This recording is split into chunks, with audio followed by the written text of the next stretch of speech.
New perspective gain from all the pain and stress. And when I do come back, I'm stronger than ever before. So kneel down, disturbing the beach. Look into my eyes. Now tell me the things you love me about behind my back. Emptiness in me. I hold this hard to break down. It's too late for apologies. It's going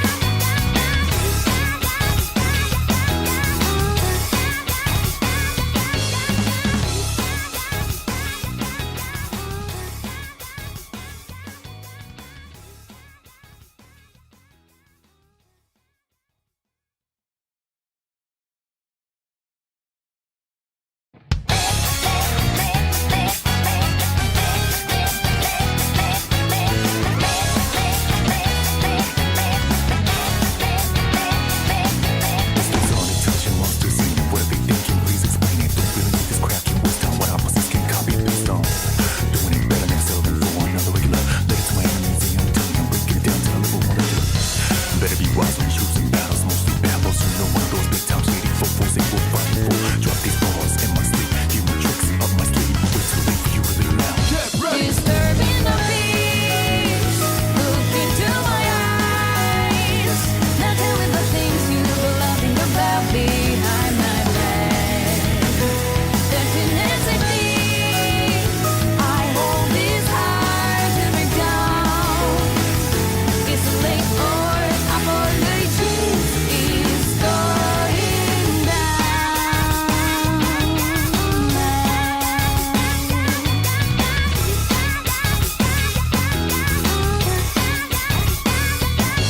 You're thirsty for blood, actually craving for love. What you really want is the greed makes you go numb. Purposefully blocking good thoughts. Take these doctors about to be that patient, cause I'm about to knock him out cold. Bring him back, please. All that I moves, I make you on you like dance floor. Enjoying this beat down and probably wish that you could fast forward.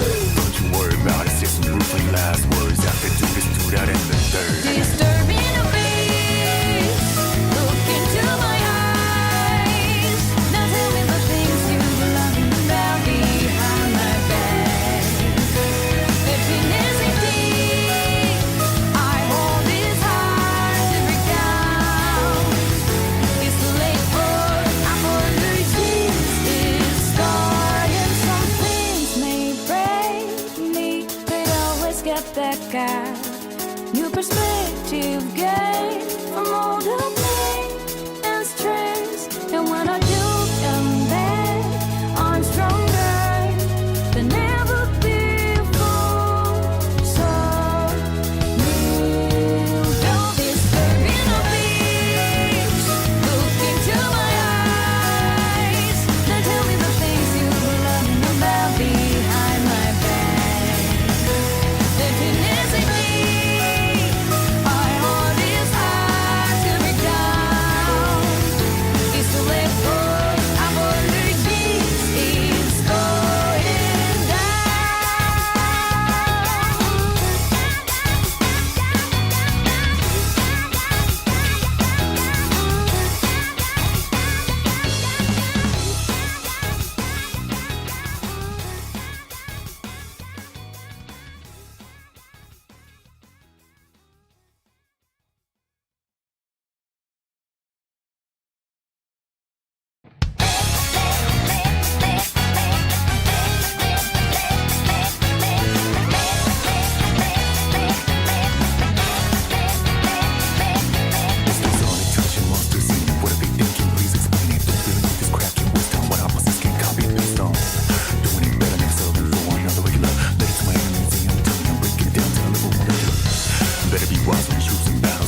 from all the pain and stress. And when I do am bad, I'm stronger than ever before.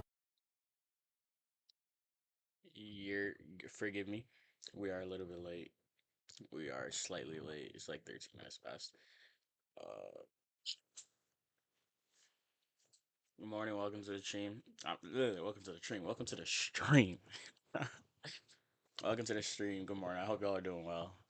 I'm doing well. What's up? What's up? Thank you for showing up. Thank you for attending. As you've seen the title of the stream, bro, we're about to burn down the kitchen. It is Hot Takes Tuesday, which means it's time for some more hot takes. Some from me. Go react to a lot of bad hot takes on YouTube. Not gonna lie, a lot of them are bad. Last week they were awful. Um, I don't know. It depends on what we want to start with. I mean, if there's any hot takes that anyone has, you know, throw them in chat. I'll try to come up come up with one of mine real quick.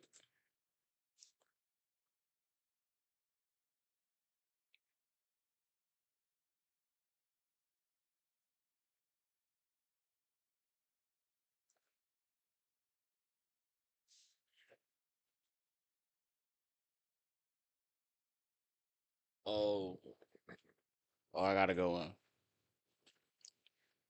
Some people are gonna hate this actually, bro. No BS. Censorship on platforms is good. And hear me out. Yes, I do believe some people should not be allowed to say whatever the hell they want on whatever app they want. Yes, I do believe there are limits. X is a great example of those limits being breached. Bro, do y'all see how people be wilding on X on Twitter? This is why for so long it's had such an infamous reputation of just degens and stuff like that. Even Reddit back in the day, just racist, gooners, just like you could do whatever you want on Twitter.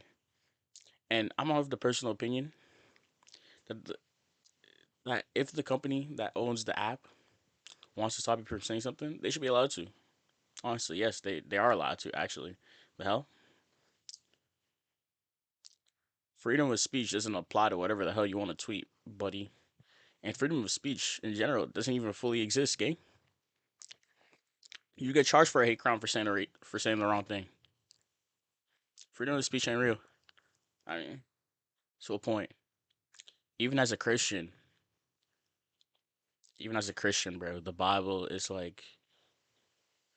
Forgive me for not having a verse on hand, but it's like, bro, you got to be careful what you say. You got to have good things coming from your mouth. Freedom of speech is an illusion, bro. Like, no, you are not allowed to say whatever you want. There will be repercussions. There will be consequences. I'm not saying I'm gonna be the one that's gonna do something. I'm not saying I'm gonna be the one that's gonna beat your ass if you say something wild. But there should be consequences, bro. People act like, and I know this becomes like a political issue to be like, oh, they're censoring us on this platform. Our voices aren't being heard. I'm like, oh well, it is what it is. That's the way the world works, and that's how it is. That's how it should be, really. I mean, it depends on who's doing the censoring, how they're censoring. I feel like if you just have a differing opinion, you should be allowed to express it, but there are boundaries, right? There are moral limits. There are ethical limits to what you could say. Like if you start busting out slurs, I really don't care about your freedom of speech. I'm sorry. Or if you start I don't know, something else. Defamation, that's another thing. Trash talk is someone else ruining their reputation, making up lies. Why should you be free to say that? Really, it's not even like It is punishable in court. It is punishable in court, but for the most part, other things like false accusations are not necessarily punishable. And I'm like, no, you're not given the freedom to lie on someone. Do not bear false witness. I feel what I'm saying? Like censorship, it exists everywhere. So there would never was this like in total freedom of speech.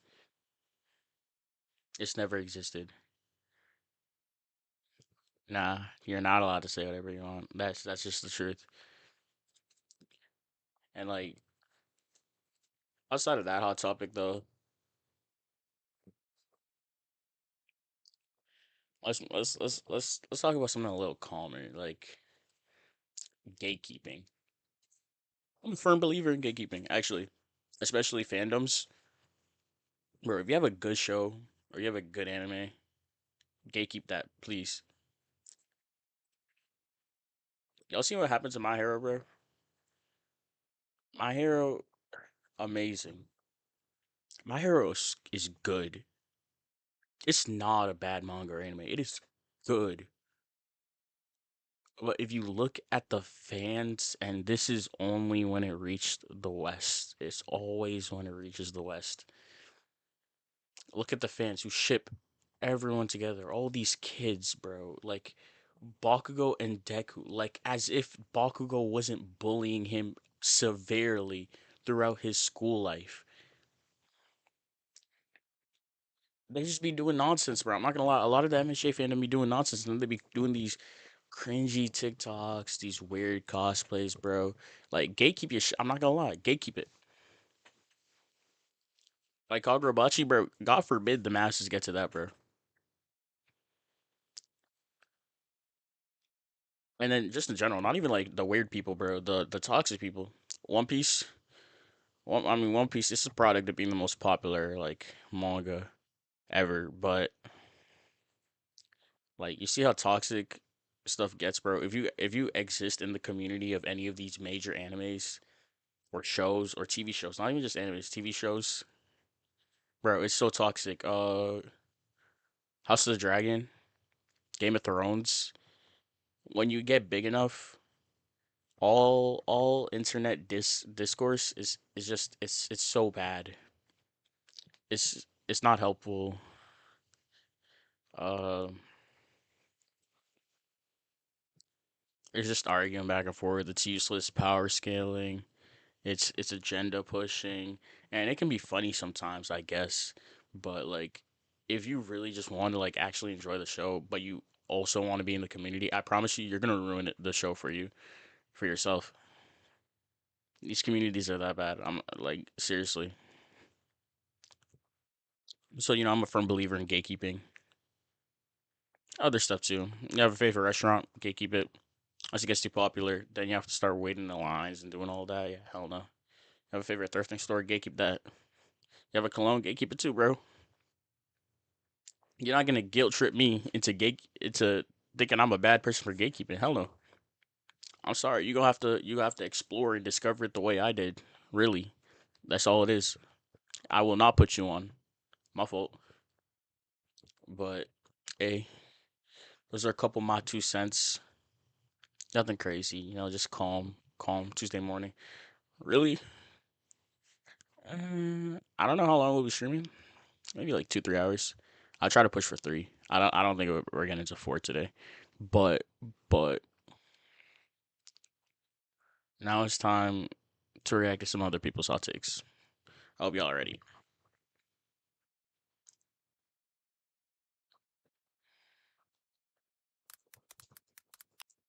Let's try to find something good. I don't know why the keyboard is making such a loud noise.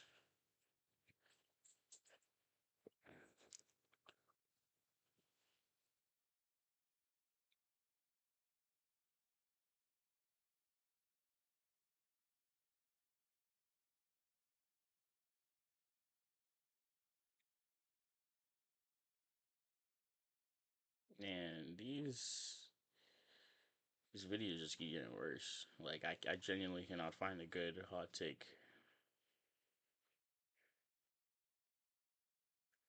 I need to put up a Google form. I need to put up a Google form where y'all can just like give me your hot takes, but I really don't have the audience for that right now. So this is how we're doing it, bro. We're just gonna hijack other people's hot takes. Giving credit, of course, obviously. I mean, bro, y'all gotta see this for yourself because this is no bueno, bro. It's terrible.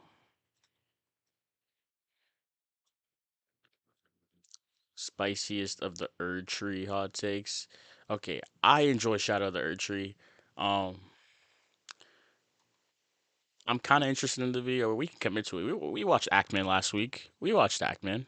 It's only 20 minutes. We could do it. Yeah, let's look at some Shadow of the Erd Tree hot takes.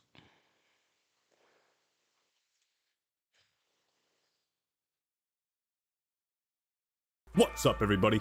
This is the Elden Man here, and the flow of time sure is convoluted, isn't it? We are amidst strange beings in a strange land. Hard to believe it's already been 2 years since Elden Ring came out, and in my opinion, it was nothing short of a masterpiece. Anybody who didn't Yes. like Elden Ring had their gamer card officially revoked. In fact, yeah, that's my hot take. That's my main hot take. If you don't like Elden Ring, you need to reflect on your actions and maybe take a dirty slap from me because Elden Ring is the best game to have ever released. I'm not gonna lie, it's the best game to have ever released. Besides the Pokemon franchise, I'm kind of in a Pokemon phase right now. Given that From Software has raised the bar with the Dark Souls Trilogy DLC and Bloodborne, we expected Why did it freeze? Why is it frozen? Frick. Come on. this, Shadows of the Erd Tree, to be Trilogy Yeah. DLC and Bloodborne. We expected this, Shadows of the Erd Tree, to be even better somehow. The question is, And it does was. it live up to the hype and expectations? Yes, sir. I love Mesmer. The answer Bro, Mesmer to GOAT. Mesmer to GOAT. It's the best villain in any game. Coolest one? Hell yeah. Bro, I want that figurine. I want those 19 inches of Mesmer the Impaler. is a little more complicated. However, the more things change, The more they stay the same. like every major release in the Soulsborne series, there's some juicy controversy to digest. Once again, the flame has been linked, the Age of Fire continues, and the debate around difficulty has been reignited. Some say Shadows of the Erd Tree is too difficult, challenging, the bosses are overtuned. It's bullshit. Many others are content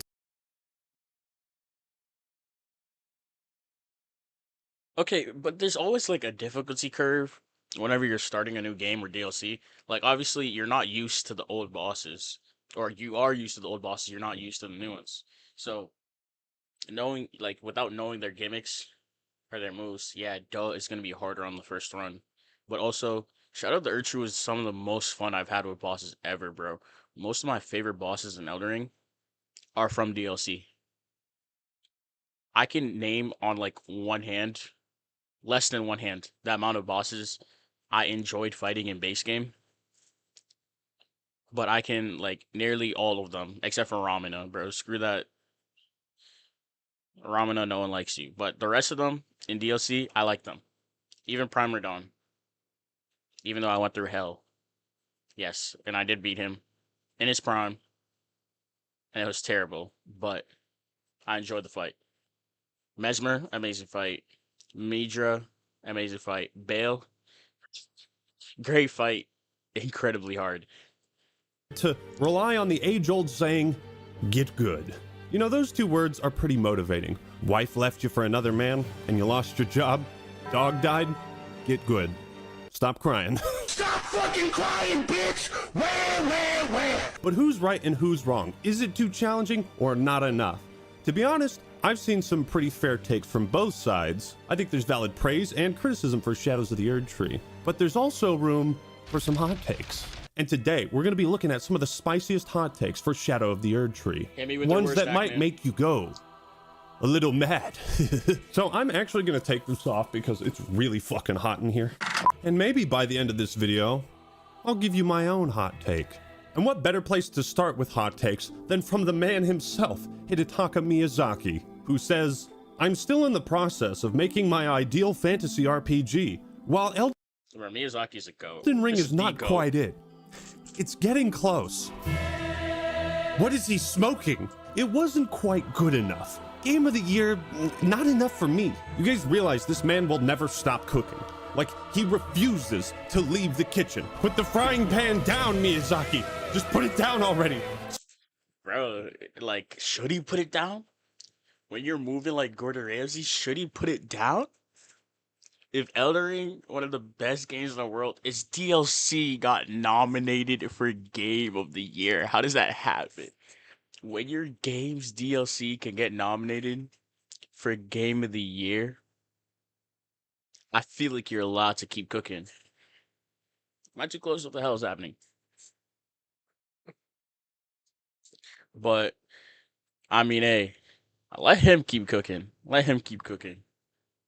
Seriously, bro made 7 critically acclaimed masterpieces in a row, and he still has the balls to say, I got one more in me. The thing is, for the Souls series, which I consider Elden Ring to be part of, I don't know how much further the bar can be raised.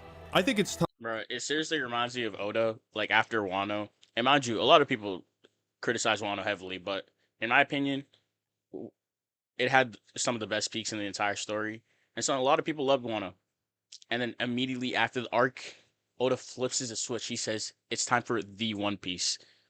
And he just starts going ham. That's how Miyazaki's trying to move. Their next project should hopefully be another sidestep like Sekiro or Bloodborne. Something that's completely separate from the, medieval dark fantasy style, and they can get more experimental. Still, I think it's very respectful to still be hungry when you're pretty much at the top, you know what I mean? Like, he's still hungry for more success. Since the discussion around difficulty in Shadow of the Erdtree is so prevalent, I think we should also once again hear from the man himself. Miyazaki on Elden Ring difficulty. I absolutely suck at video games. This guy, by all accounts, should have a massive fucking ego, but he doesn't. And that's what I think is so respectful. He just comes out and says, yeah, I suck at the games I make. Or maybe he's saying that to help people that do suck not feel so shitty about themselves.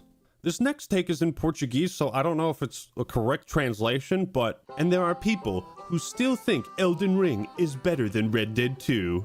Oh, yep, see, there it is. There it is. Look at the fire graphics. Look at that. I mean, Elden Ring doesn't have that. It's not like Rockstar actually went through incredible crunch and somewhat horrible working conditions to achieve this level of detail. But we should expect that in every other game too, even when it doesn't matter and it's completely unnecessary. I'm pretty sure this is a shitpost. I've never heard Elden Ring and Red Dead Redemption 2 brought up in the same sentence. Mind you, Red Dead Redemption 2 is a great game with beautiful backdrops, animation. Rockstar did their big one with Red Dead Redemption 2, but it's not even really comparable. Like, they're not the same game at all. Nor are they trying to do the same things. Like, were people seriously comparing these two games? But there's this trend on Twitter where people will... And we all know, like, as much as we hate it, we all know how infamous, that's the word, FromSoft is for other reused assets from other projects. There will be a boss that is specific to the lore, where only one of them should exist, and somehow you see that boss in 3 different areas of the game. Bro, FromSoft loves reusing assets, and So I can see what Miyazaki means by they haven't quite reached the RPG fantasy game that he wants yet. Will do these weird comparison videos between 2 games that are absolutely nothing alike. They'll be like, look at the detail in Last of Us 2. Just look at the facial graphics. What about this? No. We're not talking about the story. Just the graphics. Also, look at Aloy's Peach Fuzz. Look at the Peach Fuzz rendering. Wow. It's so much better than Hellblade, the Peach Fuzz. Yeah, I know this is probably troll and a bait, but I'm gonna bite anyways. It's not enough to like their favorite game, they have to find ways to compare it to whatever is popular. Really funny how gamers still haven't realized that realistic graphics are one of the biggest reasons the game industry sucks right now. This is a genuine point though. Yay, your game has a realistic physics engine. In exchange, you will get 1 game per decade and the game costs over $500 million to develop. 1 flop and your studio is done for. It's fucking sad. It's a huge risk, game development. Speaking of dumb comparisons, Elden Ring. Create your own character. Make dynamic choices that change the entire story of your character. Open world with 100 plus enemy types, 60 plus bosses, on-point landscape-driven exploration, lots of interiors, and some of the best reward systems in the game. Reused bosses aren't an issue since it has a ton of boss variety. World design is insane and lore is good. Reuse boss is not an issue. I mean, I love Elden Ring as much as the next guy, but some of these reuse bosses, man. Some of them. Good. Insane boss roster, amazing open world exploration, incredible Metroidvania, lots of interiors is boundary pushing. Most open world games are unable to use interiors. Shows excellence in terms of world design, art direction, and content. Objectively, the best open world designs out there. So he's glazing. He would probably lick Miyazaki's nutsack if he could. Why is this a Look, and I understand it, the desire to fondle Miyazaki by his tenders. I understand the desire to fondle the goat himself, okay? Well, let's calm down, okay? Let's clean up, let's get off our knees, and let's assess. hot take? Because compared to The Witcher 3, kill things, make choices that barely affect the story. A character either dies or loses relevance in the plot. Repeat for 50 hours. You left out fight monsters, bang hot chicks, get betrayed by them, kill them. Choices that barely affect the story. A character dies. When's that ever been important in storytelling? If you really want to hop into the fire, just go on Facebook. You will find some crazy shit. So I usually laugh at complaining posts, but this time I need to make one. This game would honestly be better if we didn't have to heal. What? I want my full health bar. Let us divide our health and magic bars based on sacred tier level and do away with the stupid flasks. Seriously, the only reason I can't beat some of these bosses is because I constantly have to stop fighting to heal. They're not gonna get rid of a Okay. So, it's time for. I know you're gonna hate for me to say it, but skill issue. Yeah, skill issue. Yeah. Get better at the game. I'm sorry, like I don't know what to tell you. That's not an issue with the game. It's a part of the mechanics. It's part of the game. They want you to have to heal during a fight. Figure it out. Are there some bosses that are unfair, like the 2v1s and all that? Yes, I know. Yes, I know. I hate this game myself. Gods can do well. I'm talking about you. But is the flask a part of it as well? I mean, I guess flask can make it more difficult, but that's the game. Would you rather just not be able to heal? Or, yeah, just don't take damage. If you don't take damage, you don't have to heal. Skill issue.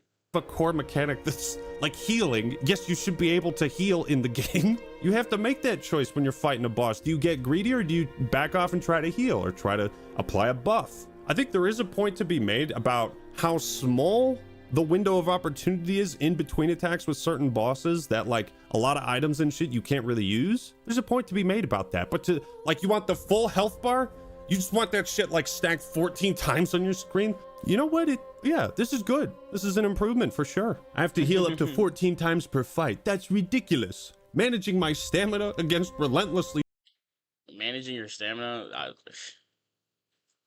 Sounds like someone's using a strength build. I have to heal up to 14 times per fight. Again, yeah, it sounds like a skill issue. I'm not gonna lie to you. You have 14 flasks, and you have them all in health? God, is that even possible? Oh, yeah, it is. Right? You suck. Wait, this guy's trash.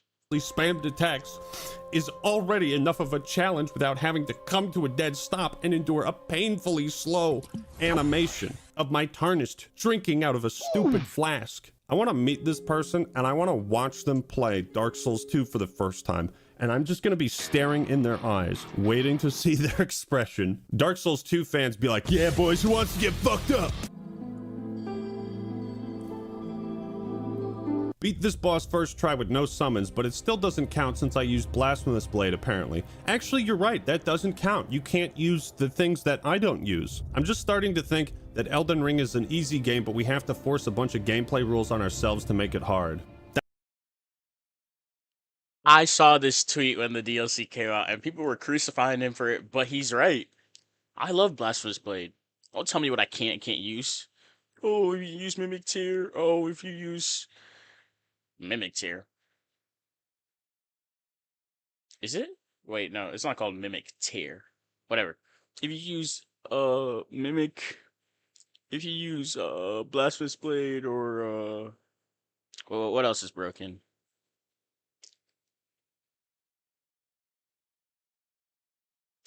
It's just mostly Blasphemous Blade. Yeah. Oh, there's also Mogwin's Sacred Spear. Yeah, if you use that, you suck. Man, hop off my dick. That's the ticket. That's basically Elden Ring.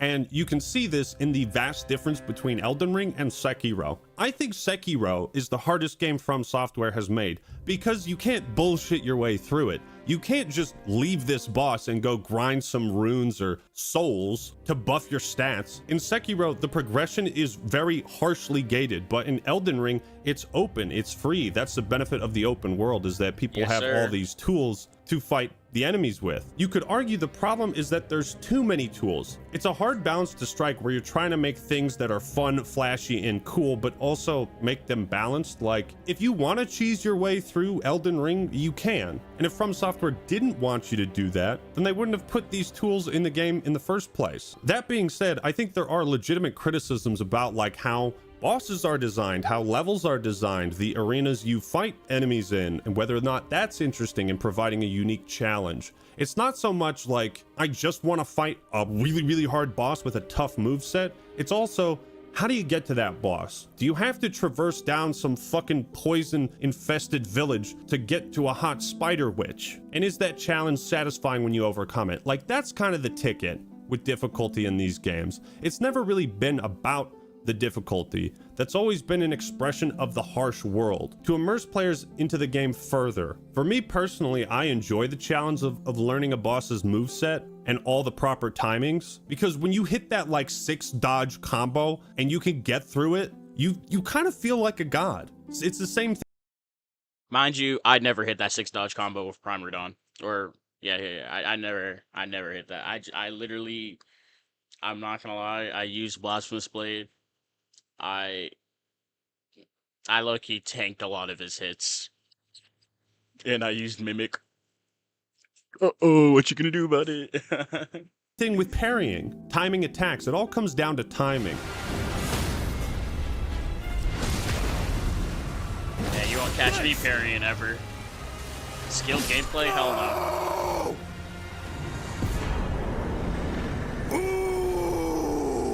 No Why don't I pause just use button an in a intelligence single player build? game is just straight up bad design. I don't care. Well, it's not a single player game, but I get what you're saying, it can be. These games have never had a pause feature, and I don't think they ever will. The reason, I think, is because of immersion. Once again, when you cross that fog door, you gotta lock that shit in. You gotta lock in, and it's just you and the boss in your world. You can't worry about what your fucking kids are doing. If you got kids, You may need to pause. Okay, mind you, this isn't even that much of an issue. You don't lose that much upon dying. Like, it's not the worst thing ever to not be able to pause because, again, you don't lose that much while dying. If you know you need to do something, you can go to a site of grace. It's essentially a pause button. You can just exit out to the main menu. Like, I've never needed to do any of those things ever, regardless. But again, yeah, I don't see the complaint. Is like, maybe that's a hot take, but I don't think you need a pause button. I really don't. To stop your kid from putting a fork into a socket. little Jimmy's gonna stick a fork in the outlet. Let him fry, okay?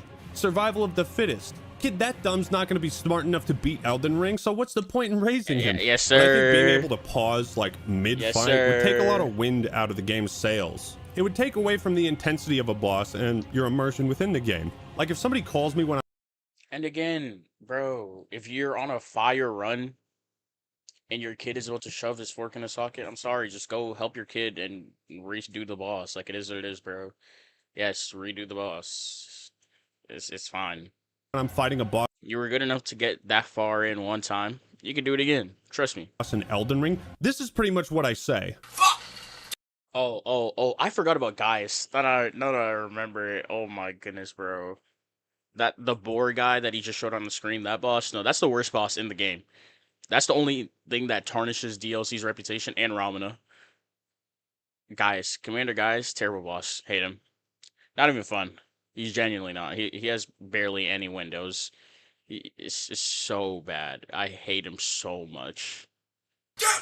And a lot of the dodging is very specific. Like, you have to roll to the right. You can't roll to the left, because if you roll to the left, you're going to get hit in the extra frames that appear at the end of the attack animation. Oh, terrible boss. I'm busy!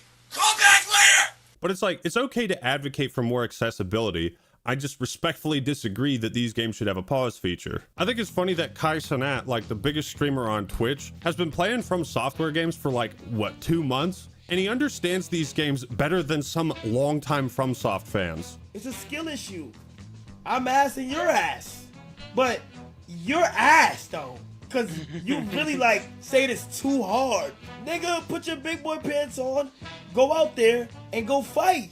Like, what are you talking about? If you went through all that hassle 2 years ago, why the fuck would they make a DLC for you to breeze past and be done with in a day or two?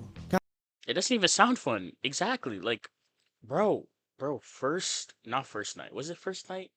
I think it took me 2 nights to get to Mesmer, because I was exploring a lot of the map. I was up till 5. Was it 5? I was up till 5 a.m. fighting Mesmer. It took me damn near 10 hours of repeated attempts, back to back, fighting Mesmer. And I still didn't beat him. I went to sleep, woke up at like 12 p.m., fought him, beat him on the first try. That's just, it's part of the experience, and it makes it fun, bro. Like, I'm proud of that first Mesmer win. You can't use Blasphemous Blade on that MF, bro. He tanks the hell out of fire damage. And here's the thing, I've also beat Mesmer without a Mimic or any other spirit, so, you know, at least I'm that good. Mesmer, I love learning Mesmer. Guys, we're complaining about difficulty and challenge. You know the drill. We don't fuck around here. I mean, okay, we bitch, we moan, we break our controllers, we give up, we call it quits, and then we boot up the game the next day, okay? Until that fucking boss is dead on the ground forever. Booyah! Woo! It would be disappointing if Shadow of the Erdtree didn't ramp up the difficulty. If we all just breezed through it, that would be pretty shitty. And I think that's the reason why FromSoft forced players to beat Mohg to gain access to the DLC. Because if you can beat Mohg, you can beat every other boss in the game, I think. Mohg is a hard boss, bro. Mohg's phase 2 is ridiculous. pretty fucking hard. So at this point, when you enter the DLC, you're supposed to basically have all tools at your disposal. That's the grounds that you should be confronting this challenge on. But I need some spicier takes, and I think I have just the answer. Now, this video is from a very small creator, so I'm not sure if I want to show his channel name or the title of the video, because I don't want to inadvertently send a bunch of hate his way. But I feel like he's so entertaining, I have to talk about him. So I've been thinking a little bit about Elden Ring lately, kind of how quickly it's fallen off, how it's irrelevant, how the DLC hasn't salvaged the game. What a slew of just terrible takes. He just hit me with 8 stuns in 8 seconds. What did he say? Kind of how quickly it's fallen off, how it's irrelevant, how the DLC hasn't salvaged the game. How quickly it's fallen off, how irrelevant it is. This has to be masterful trolling, because right out the gate, I'm already angry. There have been really interesting lines of thought that have come from thinking about this game and the attempts at making this a cultural phenomenon. Why does this guy feel like he's like Phil Spencer's son or something? Am I crazy? I feel like he talks kind of like him. There's been a lot of damage control in regards to the difficulty, right? People are trying to gaslight those who criticize the DLC as simply having been filtered by the difficulty. Like, nobody is complaining about the difficulty in Shadows of the Erdtree, in my experience. The game is easy, it's simple, it's a breeze to get through. He's fucking trolling. He's trolling. Clearly, he didn't fight Bale the Dread, because when I tell you Bale the Dread is hell on earth, Bale the Dread is hell on earth. Resistant to fire damage. Even with the Dragon Hunter Great Katana that you get in DLC that he's supposed to be weak to, bro, you can pump optimal build into killing him, and he still has so much HP, bro. Bale, now I'm just talking about like my experience with the individual bosses, but none of those bosses were a breeze. I promise you that. Maybe a couple, but not like the important ones. Hell no. Trolling me. There's no way. If you take what he says at face value, it makes me mad. Makes me want to convert to the Church of the Frenzied Flame. Seeing like the response to my my criticisms of like the DLC and the base game and FromSlop as a whole, I kind of get From slop. I've long talked about how other video game titles are far more hardcore and intense than anything FromSlop has ever done. You know, I've talked about Super Monkey Ball, Monster Hunter, and stuff like that. More intense, and he brings up Super Monkey Ball. But is he wrong? Bro, how this guy can say all this stuff with a straight face, like, I respect it. Something that I think really needs... Also, I'm gonna disagree on Monster Hunter being more intense, and I love that. Okay, let me start with, I love Monster Hunter. I love the hell out of that franchise. It's so cool. It's so cool. I don't think it's more intense. There have only been a handful of Monster Hunter fights that I haven't beaten without dying. And yeah, they're hard, but not incredibly so. The only thing with Monster Hunter is you will be committing a lot of time into taking out a single monster. So get ready to lock in. And I haven't played Wilds yet. That's the thing. So maybe Wilds is a lot more difficult, but I don't think Monster Hunter is like particularly intense. It's very fun though. Very fun, very time consuming. Needs to be addressed, that needs to be brought up, is that Elden Ring is absolutely easier than the Dark Souls games. No. He knows his shit, because he knows everything he's saying is going to be like super inflammatory. It's going to spark wild debates. Like if I said that, there would be hundreds of comments being like, "You're wrong, Actman." Like this guy knows his craft. Like it's uncut. There's no editing. He only calls From Software FromSlop. This is a good troll. Like the game has been casualized. The fact that this is only just dawning on me now really just goes to show you just how little respect FromSlop fans have for the older Dark Souls games, right? They don't talk about them, they don't play about them at all, they don't care. They don't play, they don't talk about, they don't care about the old Dark Souls games. Like, I know it's a troll, but I still want to debate him on that. There isn't really much of a push to debate as to whether or not Elden Ring is better than Dark Souls, right? Aside from PlayStation fanboys who will advocate for Bloodborne being better, there is no real discourse on whether or not like FromSlop has been falling off or not. Saying this like just 2 years after they won Game of the Year and then releasing Shadows of the Erdtree to the reception it's gotten, it's just crazy. It's wild to say that they've fallen off at the height of their power. And I find that really, really interesting, that everything FromSlop does is seen by the community as simply being better and more difficult. Like we saw that with the DLC, right? Where everybody is trying to say that Shadow of the Erdtree is far harder. Okay, I lied. There's 3 bosses that I really dislike. Commander Gaius, Ramina. Not that Ramina's hard, I just hate her fight. And met her mother of fingers. You can keep your goddamn fingers to your damn self. Thank you. Than the base game of Elden Ring.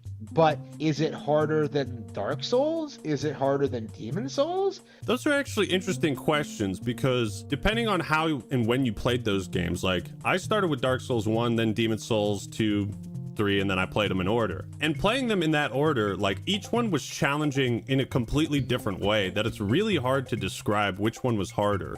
Wow. A shitpost that makes you think. Wow, that's crazy. You know, it's not as hard as Monkey Ball, I can tell you that much. But, like, when you really sit there and really when you really start to think about, like, wow, nobody I know is playing the DLC or cares about it at all, you know, like, when you really start to, like, look at, like, oh, 5 million units sold, that's great, except, you know, that's probably the absolute peak it's going to get, right? You know, it fell off very quickly after that. Yeah, it fell off after 5 million sales. Wow, this has been a real treat. Like, there wasn't some major resurgence of interest in Elden Ring, and you see what I'm saying? He's so good at... I'm just going to be reiterating myself if we continue watching this. I'm just going to say, wow, that makes me angry. Great troll. Hey, man, keep doing what you're doing. Keep up the great content. I love it. I've made this comparison before, but it feels like Elden Ring is in the same boat Skyrim was a decade ago, right? When that game came out and everybody swore up and down it's the greatest game ever, and yet, like, you know, actual Elden Ring fans, Elder Scrolls fan, excuse me, you can't even keep these games similar. They're so generic. They're so generic. Damn it. Oh, got me again. Elder Scrolls fans came out and said, like, no, like, Skyrim is disappointing, right? It's shallow, it's basic, it's uninspired. Morrowind was better. The debate around, like, which Souls game or Elder Scrolls game is the best in its series is much different than, like, are these still objectively good, fun games? And the answer is yes. All of the Souls games are fantastic. It just comes down to personal preference, which one you prefer the most. You know, the Elder Scrolls has been falling off for a long time. Now he's talking shit about Elder Scrolls. Well, I mean, he's actually not wrong. I mean, Elder Scrolls Online, you know, that's the new game, Elder Scrolls 6. Yeah, 6 years since the trailer, boys. 6 years. It's shocking to me, you know, as a real hardcore gamer, how often, like, a lot of the people who advocate for Elden Ring don't really seem to know all that much about video games in general, right? The way he slinks in those subtle insults to people who really, really love these games is it's just chef's kiss. And these are, like, the stereotypical, like, I guess you could say he's a master baiter. Like, he's really a master at his craft. He is a master at baiting. Truly, truly. modern gamers, the kind of people you gotta who admire will the craft. seriously tell you that Elden Ring is hardcore, right?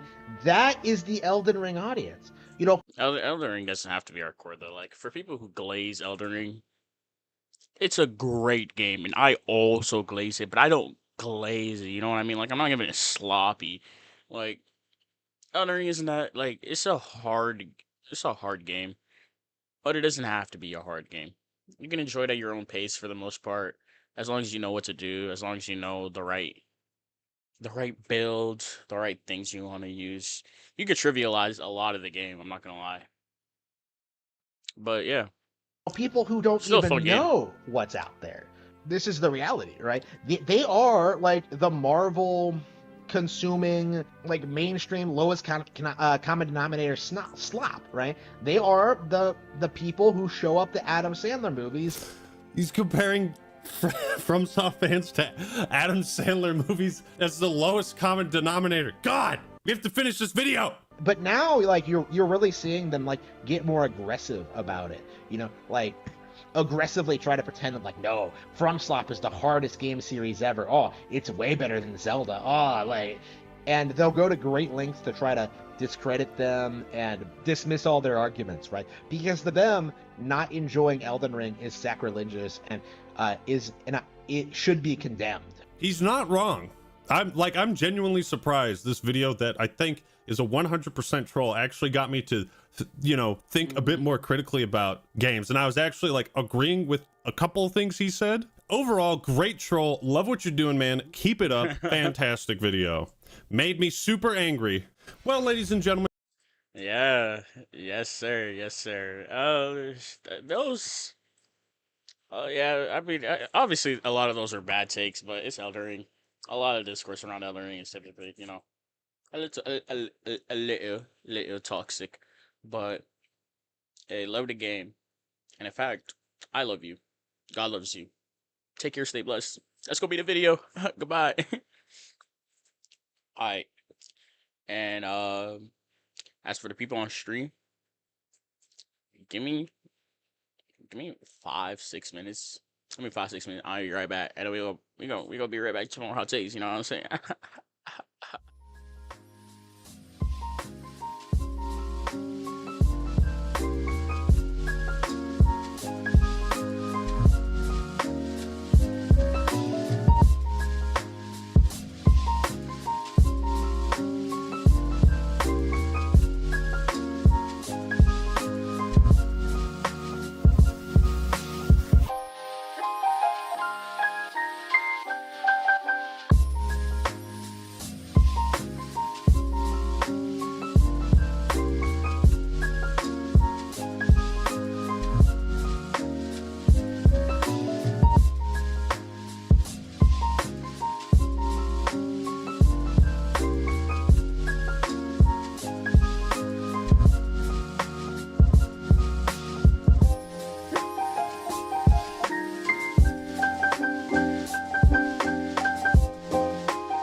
Oh wow, it's been such a long time. I think it's finally time for another Hot Takes video. Let's see what we got.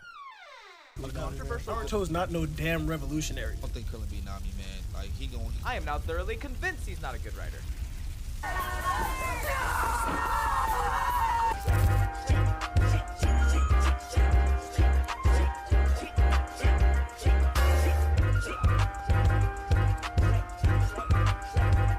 As the title suggests, we are back with some more hot takes. The concept is pretty self-explanatory, so we are diving right into them. So grab your popcorn, sit back, and get ready to drop your IQ by a couple points.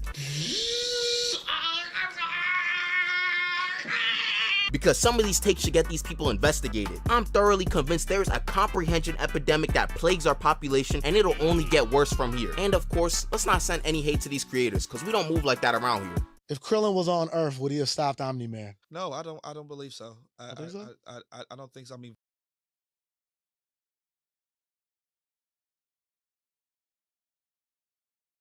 Viltrumites, they savage. Pause right there. What does being savage even mean in this fight? We already glazing Viltrumites and we're barely 20 seconds into the take. These Viltrumites could be wild animals with rabies. It doesn't matter. At this point in the Dragon Ball franchise, any participant in the Tournament of Power for Universe 7 can destroy the planet thousands of times over. And I'm very familiar with their game, Omni-Man, so you can't fool me. A lot of these Invincible fans will point to the time Omni-Man destroyed, and I want to emphasize the air quotes around destroyed, a planet in Season 1. First off, he ain't destroyed the entire planet. He just murked everyone there. There's a difference. If all humans got wiped out but Earth was still present, you wouldn't say Earth was destroyed. Also, this man grew a full beard by the time it was over, so it must have taken him a minute for him to actually do.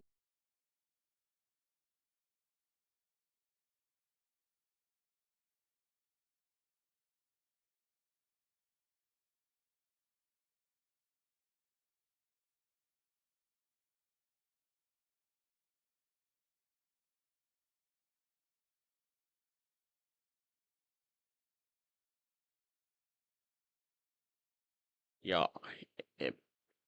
am I retarded? My mic was muted this whole time. Am I dumb? Alright, restart the reaction. I don't care. Restart the reaction. Yo, I'm so fried. Oh wow, it's been such a long time. I think it's finally time for another Hot Takes video. Let's see what we got. Naruto's not no damn revolutionary. I don't think Krillin beat Nami, man. Like, he gon' I am now thoroughly convinced he's not a good writer.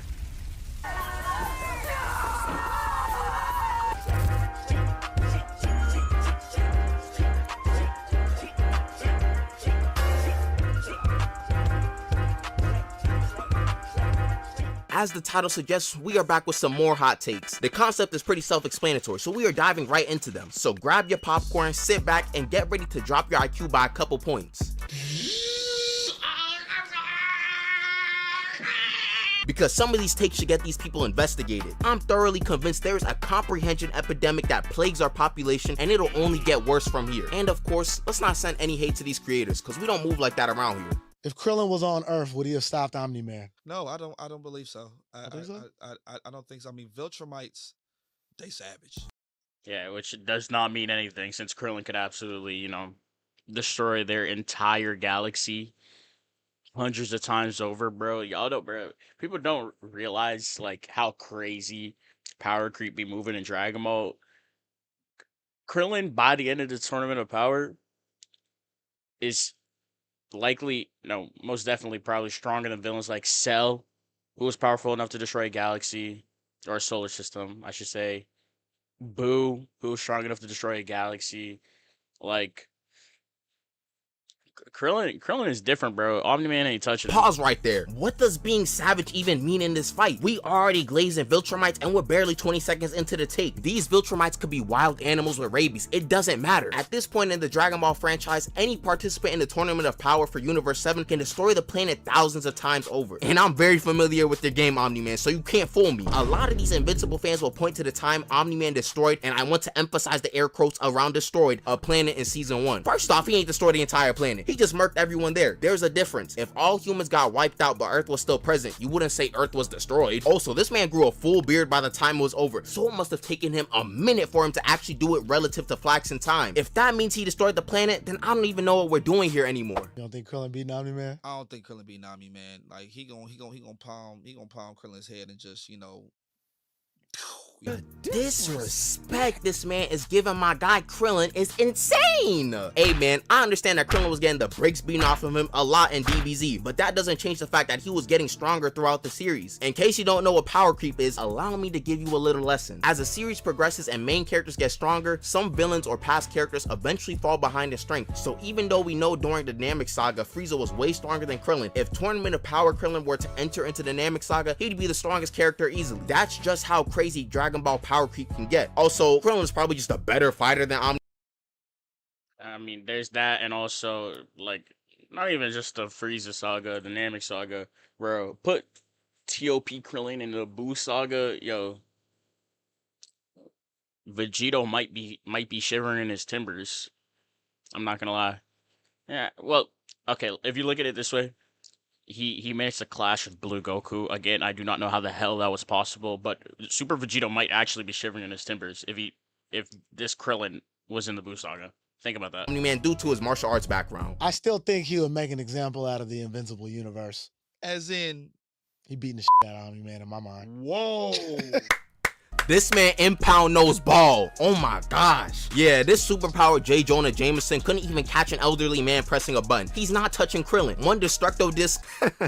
Bro, who am I kidding? One punch and Krillin accidentally wipes Omni-Man off the face of the earth. Next take. Naruto's not no damn revolutionary. The ruling body said we're gonna kill your brother, and Naruto's response was to beg for his life. You know, some people always say that opinions can't be wrong, but whoever said that is dumb as bricks. We should all learn that people are entitled to their own opinion, but that opinion can be wrong. Very wrong. Now, the entire absolutely. People have terrible opinions all the time. That's what Tuesdays is about, bro. We look at your terrible opinions. We get to look at other people's terrible opinions, and you get to hear my terrible opinions. We love hot takes. Video's purpose was to compare the big three's MCs and talk about who's the best written between them. I'm not gonna get into that because that's purely subjective, and he had good points in the fact that there's no reason to really compare them because they all have such different roles in their respective worlds. I wanted to key in on a specific point he made. Naruto is not a revolutionary, which is a new take I've never seen before. Do we know what a revolutionary even is? A revolutionary is a person who works for or engages in political revolution. I know a lot of people just can't comprehend this, but Naruto's goal is to stop the cycle of hatred in the shinobi world. It's not about hard work beating talent or whatever people try to push. This was the main message of Naruto since the first arc. Y'all thought Naruto was just yapping about it being messed up for ninjas to be used as tools? No, this man dead wanted to change that and all of the other messed up things in the shinobi world. And he does this by becoming Hokage. Some can say that he failed as Hokage, but I just say that you're flat out wrong if you believe that. The villages in the world have seen a lot more improvement as a result of Naruto helping. Yeah, don't talk down on my boy Naruto like that, bro. Naruto is my least favorite of the big three, but it's still part of the big three. I get it right. Get it right. Don't play with my boy Naruto, bro. Bring political change across the villages. There's no more tension between the Kages anymore. Kids don't have to become shinobi for their villages to fight in wars. But because he begged for Sasuke's life, he can't be a revolutionary? This one moment nullifies all of the change and revolution Naruto brought as Hokage? Come on, bruh. Just because someone isn't straight up declaring war on the world government doesn't mean. Now, see, people will come to you with one anti-feat in quotation marks. They just be like manipulating the narrative. And then all of a sudden, it disproves everything else the character has ever done, bro. I'm talking about you, Shanks fans. Freaking agenda piece. Hate that. Mean that they are not revolutionists or trying to fight for change. One can oppose the system that's in place in different ways. A controversial debate within the anime community is if Masashi Kishimoto, the creator of Naruto, is even a good writer.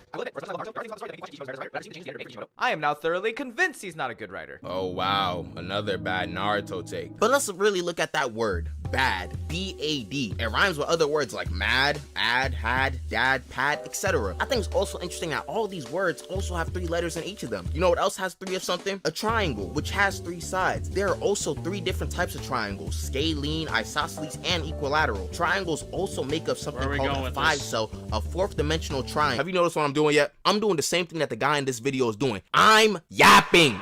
That's all some of these content creators be doing. I don't know why, but there are always people who get Yo, talking about Yap and showing a clip of Dante is egregious, bro. You're not even wrong, though. Honestly, Can I even say that, bro? I be yapping just as much as Dante. My so fault. invested into something that they believe they have enough credibility to distinguish what's good and bad. This man said it was a debate to wonder if Kishimoto was a good writer. Give me a break. You can see this with various amounts of things, sports, media, education, etc., where you see plenty of people calling a professional bad at their respective craft. You are allowed to criticize certain aspects of someone's craft, but to say they are outright bad at what they do is beyond stupid. You can't write a series that millions know and love and say that the writer is bad. If the writing was so butt cheeks, it wouldn't get that popular or be a part of Shonen Jump. Everyone will be able to see it from a mile away. Naruto is one of the most iconic anime in the world, but since some of y'all took And the writing absolutely is not bad, bro. I might do a reread soon, because I'm doing a Bleach and One Piece reread right now. And bro, Naruto has a lot of insanely good moments. It's like, oh my. Yeah, I need to reread Naruto, bro. Naruto is good. Naruto is good, bro. Again, it's my least favorite in the big three, but I feel like that's because One Piece is just so freaking great. The world building and the lore is absolutely insane. I love that series. It's one of my favorite series. And Bleach,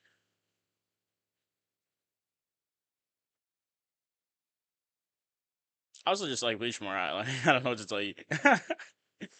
I couldn't tell you why I like Bleach more, but I like Bleach more. But Naruto is amazing. a literary class in high school, you think you can call all of the writing bad. The actual reasoning for this guy calling it bad is also extremely stupid. The first thing he talks about is specific moments in the story that make him question Kishimoto's abilities. And let me tell you, if certain moments in the story that can be seen as Are there moments of bad writing in Naruto? Sure, but is Kishimoto a bad writer? Hell no. Like, no one's perfect. And like, because he showed the clip of Kaguya on the screen, I can kind of reference what he's talking about. Was the Kaguya twist undesirable? Yes. Did it still work out for the most part? I mean, I guess. Did it ruin the ending completely? No. And I feel like it was a bad choice to make. But looking at what it's led to in Boruto, which, I don't know, some people might consider it bad, but I actually think Boruto is pretty interesting. And Kishimoto's he's used the ending with Kaguya, and he's used it pretty well. Because the Otsutsuki plotline in Boruto and all of that, and the karma and all that, it's actually super interesting. Two Blue Vortex, I don't know what they're doing. Like, I kind of fell off at that point.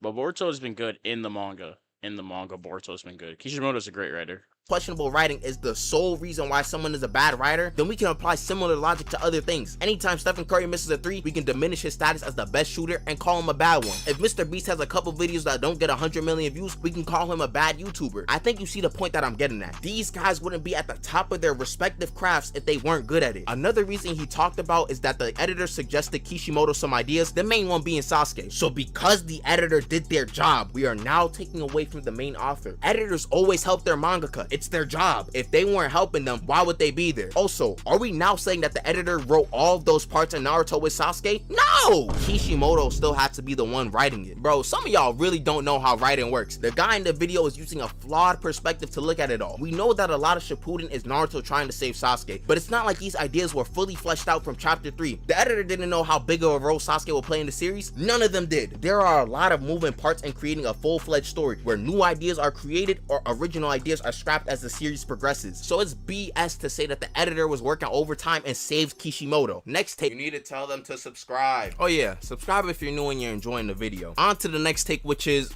oh my gosh, it's from a TikTok live again. I seen this list going around a lot and it's pretty mid to say the least. Yeah. They're not taking nothing from TikTok Live serious.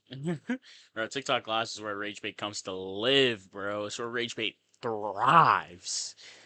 God. I've seen multiple creators try to defend it. From what I can gather, this list is basically talking about characters who are considered hardworking and those who are simply gifted. Yeah, nah, this argument is so stupid. It's always a mix of both. There's not a single character who is only hardworking or only gifted. I'm sure you could find some outliers to my statement that I just said. I was being hyperbolic. But for the most part, most shonen protagonists, they're both, okay? They're not just prodigies or just hardworking. They are both. 99% of the time. For all being completely honest, a lot of these characters are probably some mix of both to an extent. So the list should actually be more like a spectrum. But ignoring that idea, some of these classifications are just dumb. Why is Gojo and hardworking when he's admitted that most of Jujutsu? Yeah, I mean, look. Yes, see, that's the thing. JJK, he said Jujutsu Sorcerer skill set is about 80% innate talent, right? That is the world of JJK. A lot of your innate talent will determine how strong you are. But Gojo, as a student, did also work hard to develop his abilities, to develop Limitless even more, Infinity, Hollow Purple, Red, Blue. Like we saw how much he's progressed from using them as a high schooler. So yes, did he work hard to become even stronger? Yes, but was he born on the level of the strongest as a special grade? Yes, that's true. They're both true. He's a prodigy. He's mostly gifted, but he is also hardworking. Sorcery is just raw talent. Sure, Gojo trained his Limitless, but he was already born broken. Curse users were shivering their timbers when they saw Gojo walking in the street. Throughout most of Hidden Inventory, he was portrayed to be the prodigy who was just really strong without having to train like someone getting ready for badminton. So I'd personally say that this man is more gifted than hardworking. Another one who I think is wrong is Goku. I'm not gonna say that Goku is the definition of hard work, but he's pretty dang close to it. Yeah, it's pretty dang close, bro. I feel like of all the characters in all anime, people will criticize the Saiyans for it because they're like, all they care about is fighting. Dragon Ball is just a fighting anime, and I'm like, yeah, good for you. Goku and Vegeta, especially being as old as they are, have trained harder and longer than any other character in any other anime. I promise you that, bro. Like these two are on an insane level. Goku is literally so hardworking, and people will point to like him being a Saiyan, and that doesn't diminish his hard work. We saw where he started, right? Are his genes a big play in it? Yes. They allow him to gain access to the Super Saiyan forms and other stuff like that. But we saw where he started, and we saw where he ended up. Vegeta is another Saiyan who was born stronger than him, and Goku, through hard work, managed to surpass him. Like, let's be for real, bro. A lot of people just forget that Saiyans are not super strong off the bat. They have to train to get a lot stronger. I feel like there's this warped perception on the progression of Saiyans in the series and that they get super strong super quickly. That's something Frieza's race does when Frieza does like 3 push-ups and unlocks a new form on par with Super Saiyan Blue. These two are like anomalies compared to the average Saiyan on planet Vegeta. They've just been fortunate enough to train with gods and have a bunch of resources to help their progress. Goku and Vegeta ain't get all this power overnight. All of these forms they're unlocking and mastering still require a good amount of training to even attain. Also, I know Goku as a kid was more of a prodigy, but as the series progressed, I feel like the hard work aspect kind of overtook that idea. But for a quick second, I wanted to return to the topic of TikTok lives and just any type of conversation in general. If you ever see these prove me wrong type of lives, I'd recommend that you just don't join them. You will not be on equal grounds when you try to make points. What I mean by that is that they have all the power and will definitely have some disingenuous arguments and then boot you afterwards. How is Gojo hardworking? Okay, so did he train to perfect Limitless? He did train to perfect Limitless, but did he not from like... Thank you. He definitely trained to perfect Limitless. Hey man, I don't lie, it's low-key funny to spectate if... Yeah. Nah, that's funny, bro. I mean, we know that it's just TikTok live, bro. Do people actually watch TikTok? I mean, wow. Ooh. Obviously, people actually watch them, but like, why? If you turn off your brain a bit. It's clearly some sort of engagement method, so they got it. I just say if you genuinely want to talk about the topic, go to neutral grounds where you can actually get off points. Next take. I just feel like the top few speedsters in JJK can run with Naruto characters, bro. Oh my gosh, I'm gonna open the comments and y'all gonna think I'm a Naruto glazer.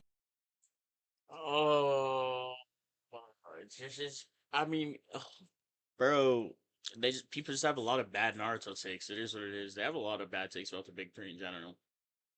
JJK characters are low-key very low scaled. I'm not gonna lie. In their verse, they may be incredibly strong, but outside in like insanely powered verses like One Piece, Bleach, Naruto, Dragon Ball, JJK characters don't even come close. Even speed scaling wise, like the max you can get some of them to is like FTL. At that, if you can, at that, yeah, I don't know. A lot of the FTL arguments I've seen have been like disingenuous, like arguments stretching Maki's speed, but Man, I promise I'm not. This was not done on purpose. I won't get on this guy's head again too much because it's just being ignorant. And there's nothing wrong with being ignorant. It just means that you don't know something. And there's nothing really wrong with that. JJK is the series that's popping off right now. So I understand people thinking that the verse is stronger than it actually is. However, these guys are nowhere near the speed of other characters in different series. For example, in One Piece, a casual feat for them is dodging light beams, something that JJK characters could only dream of doing. The Toji running on water is cool and all, but it's nowhere near as fast as some of these Naruto characters. To give you And apparently, I just learned this. To run on water, you only need to be around like 300 to 500 miles per hour, which is nowhere near light speed. perspective, apparently Haku was moving at light speed between these mirrors, and Kid Naruto and Sasuke were fighting him during the first arc. But in case that isn't believable, Kakashi was able to cut lightning from the sky with Chidori, and there are way more characters who are stronger and faster than this version of Kakashi. Basically, a bunch of Naruto characters are way faster than any JJK character. This image that was going around a while back about Toji versus the Sasuke Retriever arc was really just a setup for Toji. This man is getting bodied by one Fang over Fang along with 80% of the JJK verse. Next take. One Fang over Fang. I mean, hey, Fang over Fang, man. Hey man, we're not even going crazy long on this one. My Hero made anime mainstream. Shut up, bro. Everyone laugh at this guy.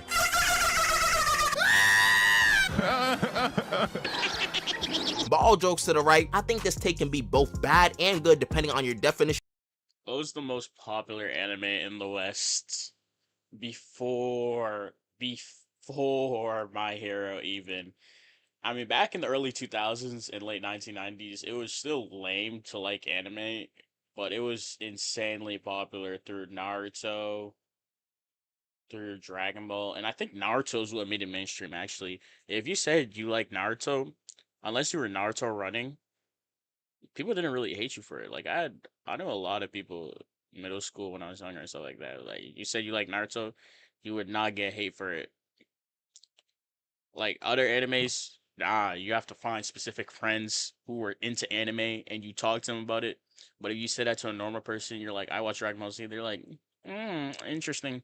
But Naruto was the one. I'm not gonna lie, Naruto was the one. Of mainstream. Personally, I don't think anime was made mainstream Naruto glazing session, to be honest. By My Hero, mainly because it wasn't as niche as people may say. However, I will give My Hero props as it had about a 3-year stretch where it was scorching hot and was everywhere. I also feel like we saw the same type of popularity with other anime preceding My Hero with Demon Slayer and JJK. These three helped usher in a new age of anime fans, and due to how easy each of them are to pick up, so many more people were able to pick up anime as a result. Also, I think a certain global pandemic and content creators caused a lot more people to pick up anime and perceive it as normal. So you can say that My Hero played a role in making anime mainstream to an extent, but let's not act like other anime and factors didn't have something to do with it. Alright, this part is new. It's gonna be a lightning round where I look at some of the hot takes that you guys commented down below the last hot takes video. So I'm gonna be reading off some and see how stupid or correct they really are. Off rip, we got some very foolish Demon Slayer takes. I'm noticing a lot of Demon Slayer fans are rising from the dead again since the anime released a new season and the Infinity Castle arc looks to be nothing but fucking gas. The first one is, one of my friends told me that Muzan solos Frieza because his hacks, regen, are supposedly better than Frieza's dirt.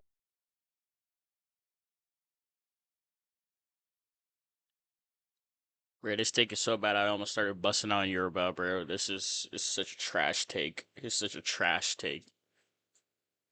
Bro, this guy's head is ability fried. since Frieza can't heal on his own. Well, first off, I was told that you surround yourself with people who are like you, and your friend seems to be insane, so I hope that's not an indication of you. We need to really stop with the Dragon Ball hot takes because no one has watched or read the series. It's very clear. Frieza will dead blow up the planet if he has to, but he wouldn't even need to do that because he'll just keep death beaming Muzan till he's nothing. Muzan can't even survive in the sun, so he might just get Yorichi PTSD when he sees a supernova. I'm not even going to talk about this Yorichi versus Goku take. Yajirobe probably takes this guy's lunch money, to be honest. We got another take about Toji beating Mahoraga because Toji has no cursed energy, so Mahoraga shouldn't have anything to adapt to in theory. In case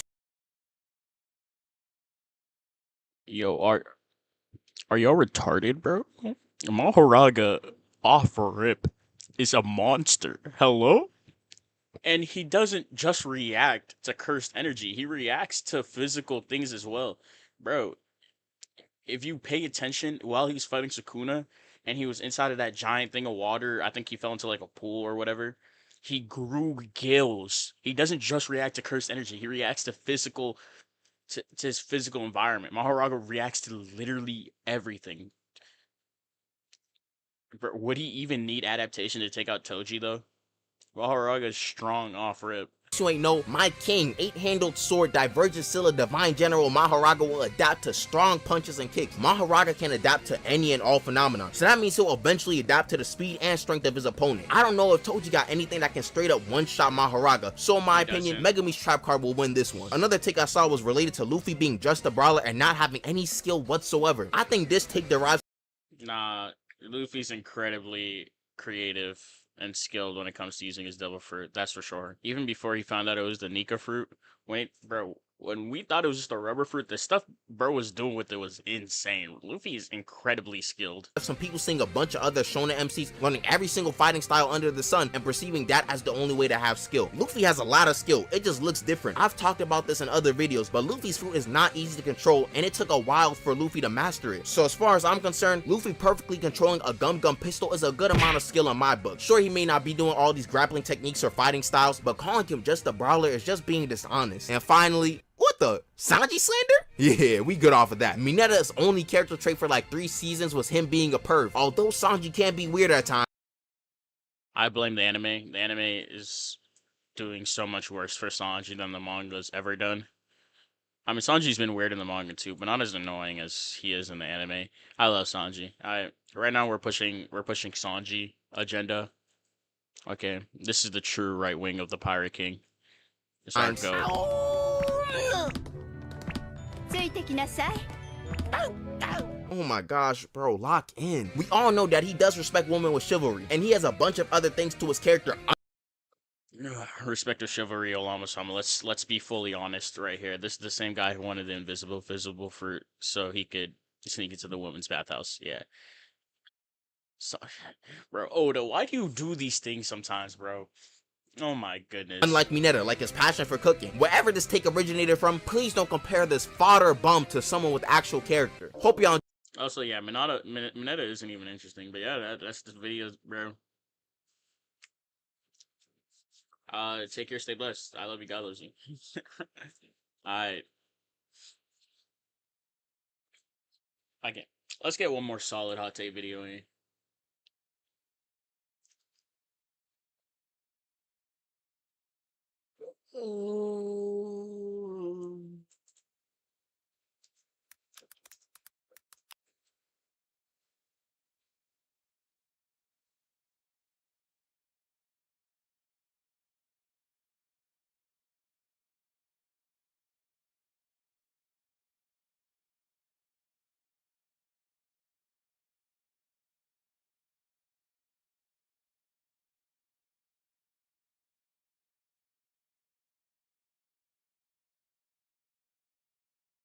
Man, YouTube, this filtering system is so...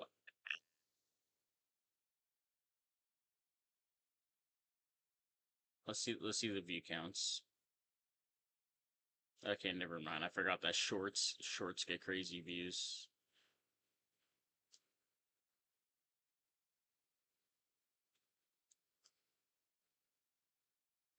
Bro, honestly, I got an idea. Let's go through TikTok, bro. Let's look at my TikTok. Let's get some TikTok hot takes. Let's see how they doing it over there, gang. And if you haven't, check out their TikTok, EasyTGH Clips. It's my clips channel for the Twitch. We post all our clips from the streams here. Not all of them, but a good amount. Just pull up to the Twitch. I mean to the TikTok. Yeah, y'all see the socials right there. YouTube, Twitch, Instagram, TikTok, EasyTGH. And this is my second TikTok, EasyTGH Clips. But yeah, that's enough glaze, that's enough self promotion.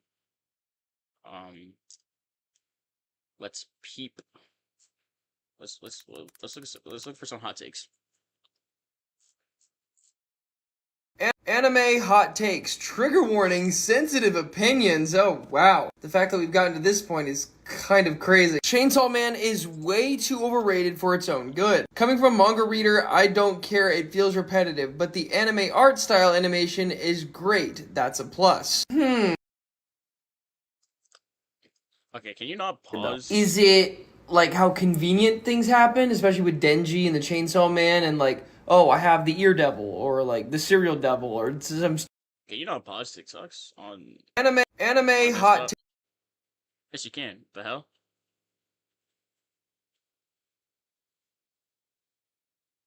takes, trigger warnings, sensitive opinions. Oh wow.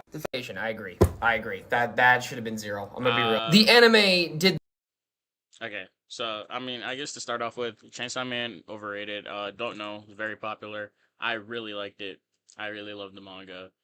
I can't talk on it. It's overrated. I don't know what people have been saying about it particularly, but if people like it, I mean, they're allowed to like it. It's a good anime. Tokyo Ghoul, never seen it. Just because a fandom is bad doesn't mean the anime manga is bad yet. This applies for My Hero. That's not even really a hot take. It's unfortunate. That's why I believe in gatekeeping, bro. Agree. Same exact thing with Blue Lock and every other type of anime manga that involves characters that people ship that don't deserve to be shipped. It's like you all can't go without doing it for more than like a few minutes. A new character drops, boom, who am I shipping them with? Like you can't even enjoy the thing for what it is. Your go-to is just shipping, and that's what makes this a whole issue. That's why nobody likes those people. My Hero is good if you just don't pay attention to the fandom. But you can't really say that you like it because then you're automatically assumed to be a part of that fandom, which makes you weird. Which is why we need to cut that out of the fandom altogether. 30%, Code Geass, Death Note. Death Note fell off after Nier, plus Code... I haven't seen either. Hell's Paradise is an okay new, bro. We're gonna get to it on stream. We'll see how good it is. Dropping Windbreaker. Haven't seen Windbreaker. Silent Voice. Dawn to Dawn's one of the worst new gen. No, that's what we're watching next. It better not be. People have been saying Dawn to Dawn is good. You can hate Gabby and like Eren. Have people made the argument that you need to like Gabby to like Eren? I mean, I love both. I'm down for both of them. Bro, y'all can't make me hate Gabby. Kashimo's the most overrated character in terms of strength. This is true at the time when the thing was coming out. Bleach is the best out of the big three. This is wrong.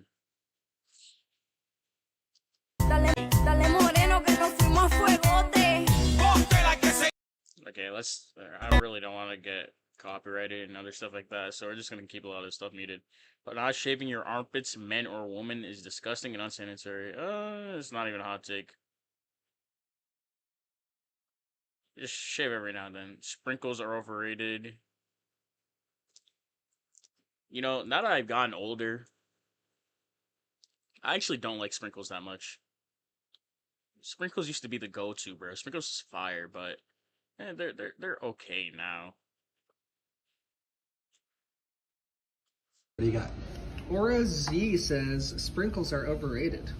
You know, I think taste-wise, maybe a little bit. You know, I don't think they're bringing this crazy taste, but presentation-wise, you know, they're Yeah, see, that's exactly it. That's exactly it. They don't offer much taste, but the presentation is there. I like them. I mean, the texture is fine. They're pretty good. Black Panther and Black Panther Wakanda Forever are the worst MCU franchise. Black Panthers.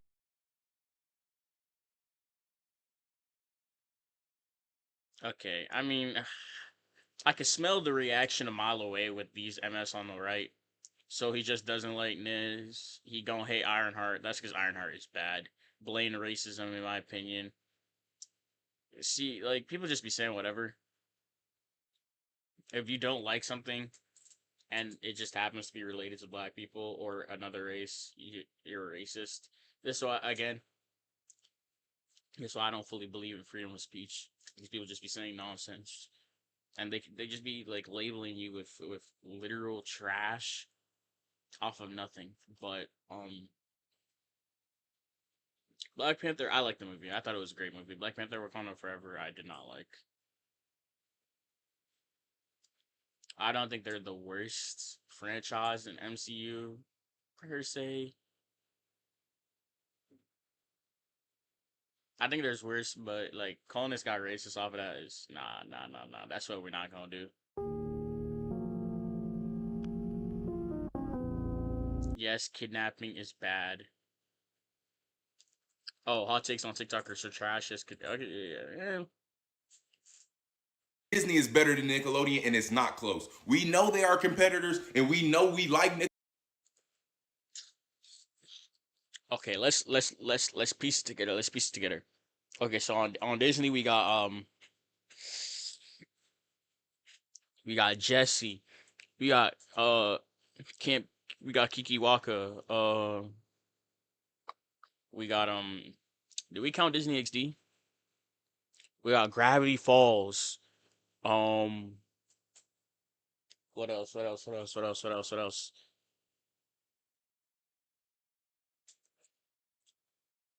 Man, I really didn't like OD grow up on Disney. Disney had bangers, but I grew up off Cartoon Network. You know what I'm saying? Disney was good. Disney was good. Nickelodeon, yeah, Power Rangers. Yeah, SpongeBob.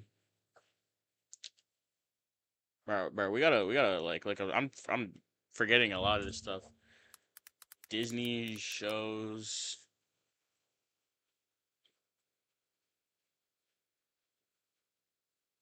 We're not counting the MCU. Iron Man, Armored Adventures. Okay, peak. Superhero Squad. Never saw that. Wizards of Waverly Place was great. I heard this is good, but I've never seen it. Phineas and Ferb was goated. Clone Wars was goated.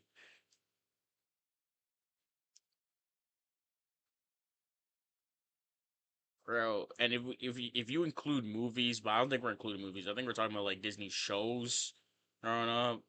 Yeah, Disney got a roster. Let's look at Nickelodeon, bro. Let's look at Nick. Fairly Odd Parents, Danny Phantom, SpongeBob, Adventures of Jimmy Neutron, Drake and Josh, iCarly. Oh, Invader Sim, Avatar. Oh, okay, yeah. I'm sorry. Nah, Nick Clares, bro. Nick Clares off of Avatar? Avatar, Fairly Odd Parents, Danny Phantom, Jimmy Neutron. These are like the big four growing up, bro. Hey Arnold, bro. They had Power Rangers on Nick. Bro, Nickelodeon Clares. Sorry, man. But let's see what he has to say. Cartoon Network does solo both of them, though. I like that comment.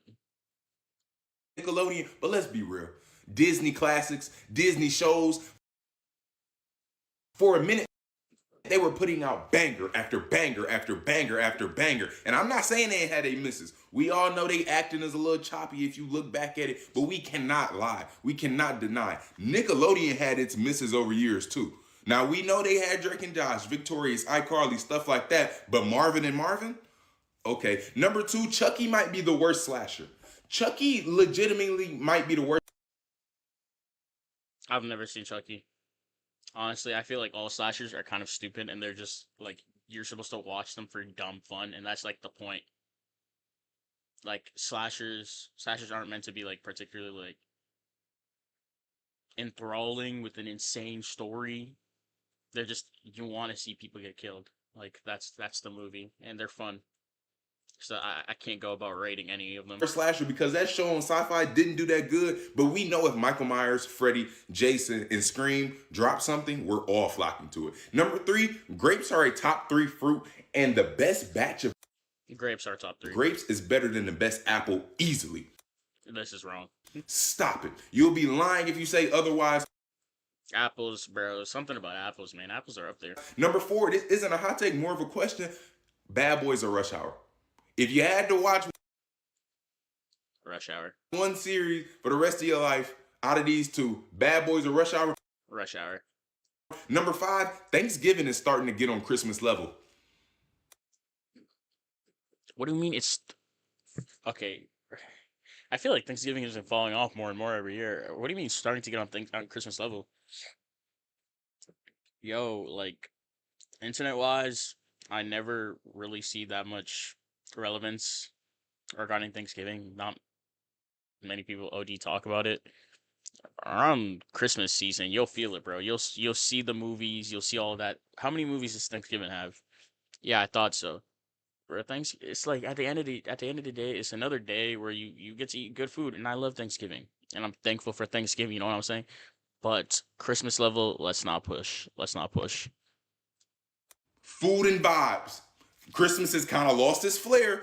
Thanksgiving is nothing but Christmas is not lost its flair. Hello. Christmas can also be food and vibes, and also gifts, and also the Lord, and bro, the movies, the shows, the holiday season, the music, bro. You just start playing that Christmas playlist all day. Yo, Christmas is a certified banger every year. Oh my god, yo, stop. It's not that. This guy's gonna get me tight. food and vibes, and you get food for the next 3 days. And last but not least, pretty face over body any day. No comment. Personality. I'll choose personality.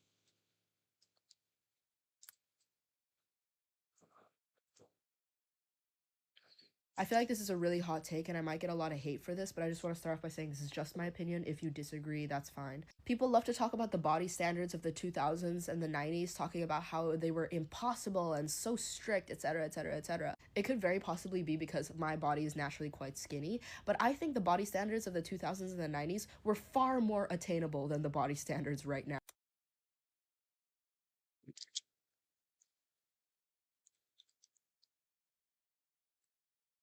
Okay, I'm gonna comment on it as a man. I really do not know the body standards that women have. What am I saying? Whatever they're dealing with is what they're dealing with. I am a man.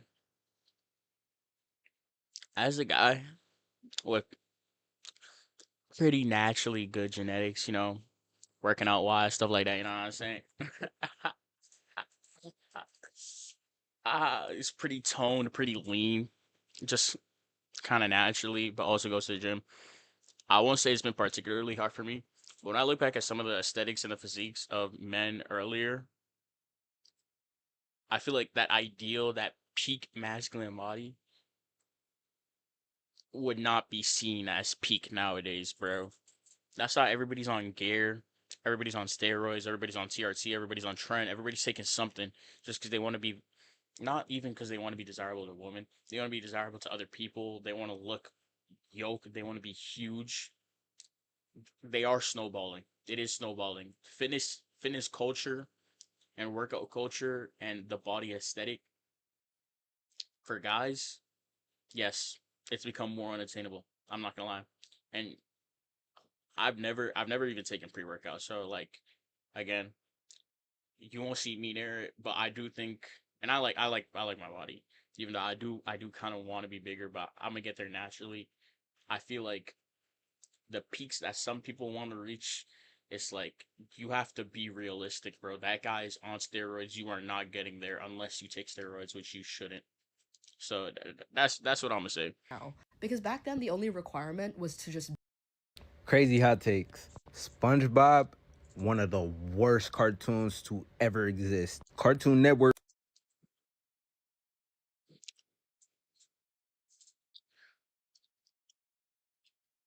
Oh, see, and I know a lot of people are gonna hate him for that, but hear me out. I feel him because not because I think SpongeBob is particularly bad. SpongeBob is very entertaining. It's a good show. It's a great show, even. But Nickelodeon would be spamming it, bro. Growing up, if you ever check Nick, it was just SpongeBob 5 hours in a row. Like, I would always switch to Cartoon Network. I would always switch to Disney because I'm not trying to just watch SpongeBob all day, bro. Like, SpongeBob was good, but they dragged it and they ruined it for you. Was way better than Nickelodeon, and I would rather watch PBS than. Nah, why would you say, like, I would rather? PBS was fire, okay? PBS was fire. Cuba was fire. SpongeBob, like, Nick has harder hitters, in my opinion, than Disney, but they weren't making use of it. Disney was more strategic, and that's why probably growing up, the Disney experience might have been better than the Nickelodeon experience. You know what I'm saying?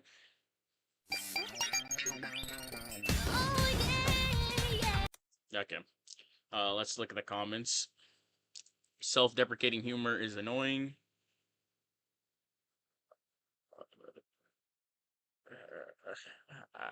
I guess this is.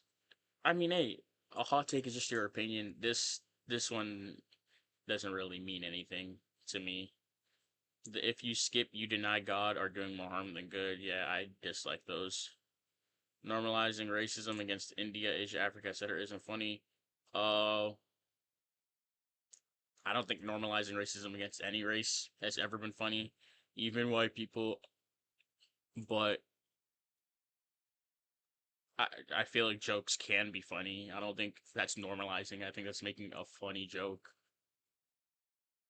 I won't respect my elders unless you respect me first. That's not biblical, and you should repent. You should respect your elders. You should respect your elders all the time. The Bible doesn't put conditions on stuff like that. Well, I mean, again, they're probably not Christian, but I feel like as a whole, it's not respect your parents. If that, no, honor thy father and mother. But also, parents, don't forget, do not provoke your children to anger. You know, it's two ways. There are instructions, but you should respect your elders just in general. It's polite, and that's just how it goes, man. That's how it goes. Stop dressing y'all kids like they're going to the club.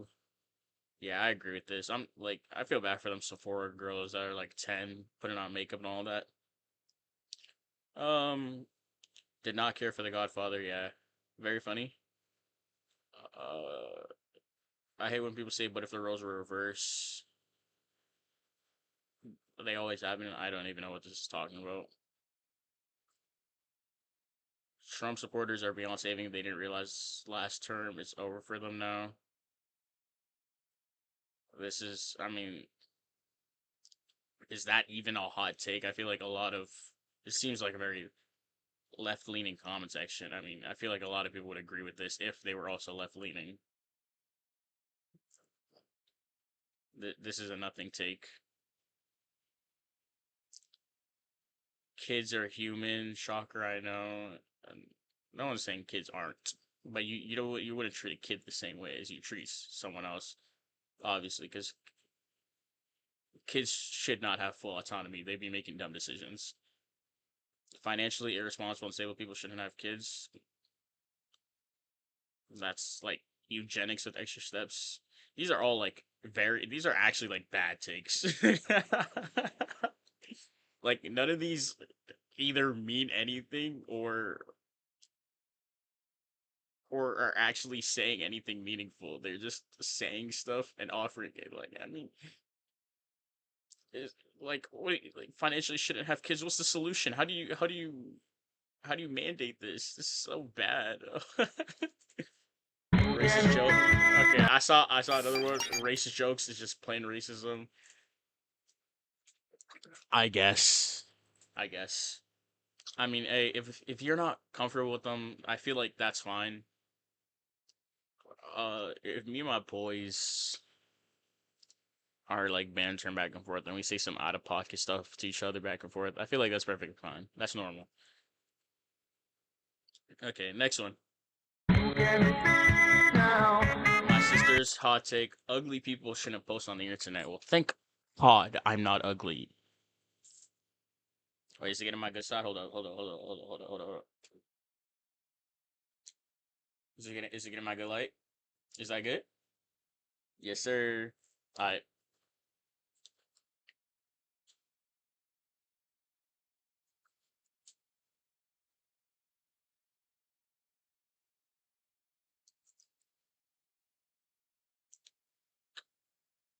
Next. Bro, why are people like wait, why are people like getting mad at her like she's the one who made the take? Yes, this one is fine, but look who's talking.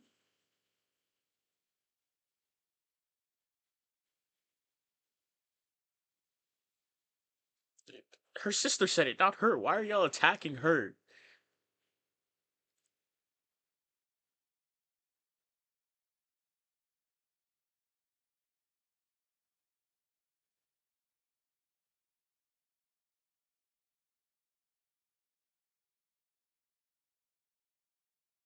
Yeah, I mean, I don't blame her for arguing back. This is, I mean, she's trolling too, so she's very funny.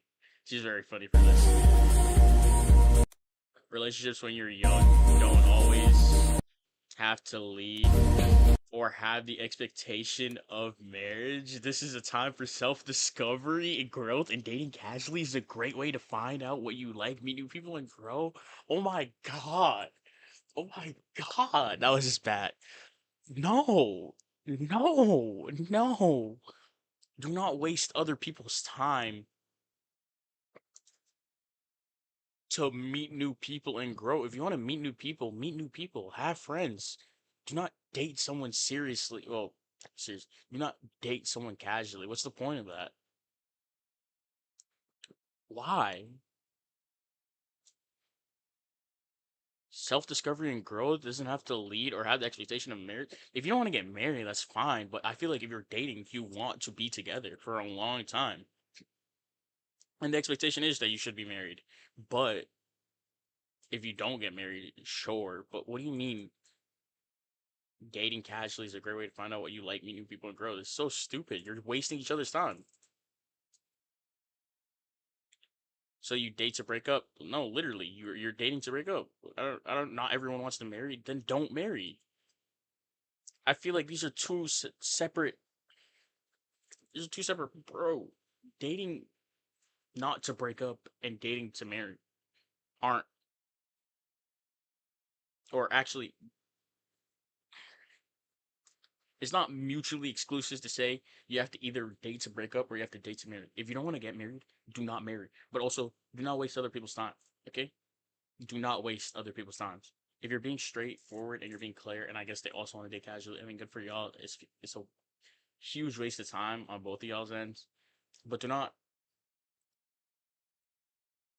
go into relationships expecting to eventually break up if that's what you want to happen. Let them know, okay? This is stupid. This is a bad hot take. I fully disagree with this one. If they wanted to, they would. Yeah, I disagree with that statement as well.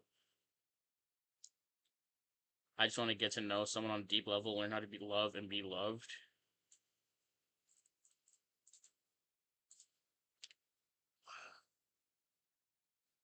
Okay, I feel like a lot of this stuff is stemming from a lot of that is stemming from personal issues or personal issues. It's stemming from a desire, right? A desire to be loved. A desire to how I say,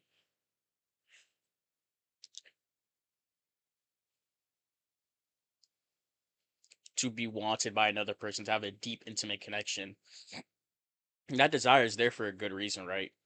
But leveraging it and taking advantage of it to have it for a temporary amount of time, I feel like when you really think about that, even you yourself, if you think you want to date casually, once you actually do, and then you have that deep connection, why would you then want to break up? Wouldn't you want to be with that person? It feels contradictory to say you want to feel deeply love and deeply love someone else, but you also don't want to be with them. Even if you don't marry them, you're saying, yes, let's for a time, then don't get in a relationship. Do something else. Cut it out. Cut it out. Cut it out. Cut it out. Cut it out. Cut it out. Bad take.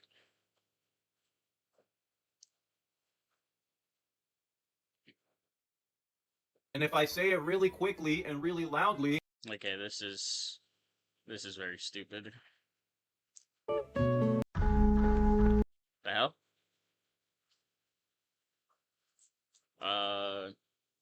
Let's look at the comments, see what they're saying. D Rose Prime is overrated. Couldn't let you know. LeBron would have survived the helicopter. Yeah, now we're scrolling. No one should use the N-word, especially black people.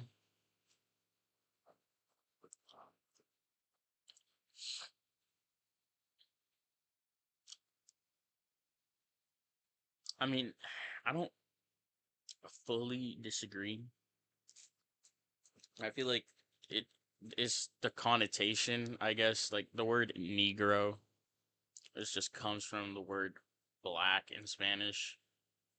It was used in a malicious sense.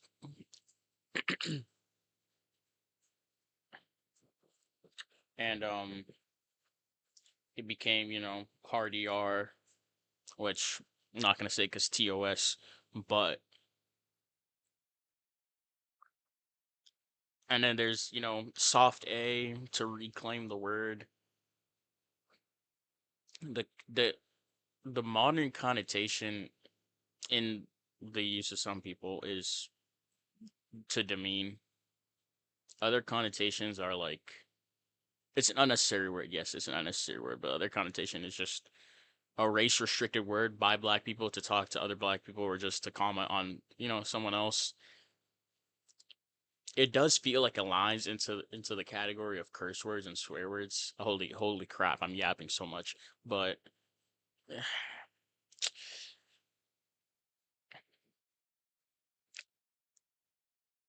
as a Christian, I feel like I should be like, yeah, you probably shouldn't say it. So I'm gonna agree with her. Because I mean, it is. What's your caption? I don't believe anyone.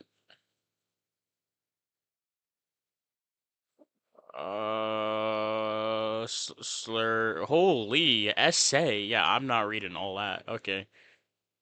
Yeah. Yeah, I agree. Although y'all might catch me saying it on a stream still. Like, I'm only human. Forgive me.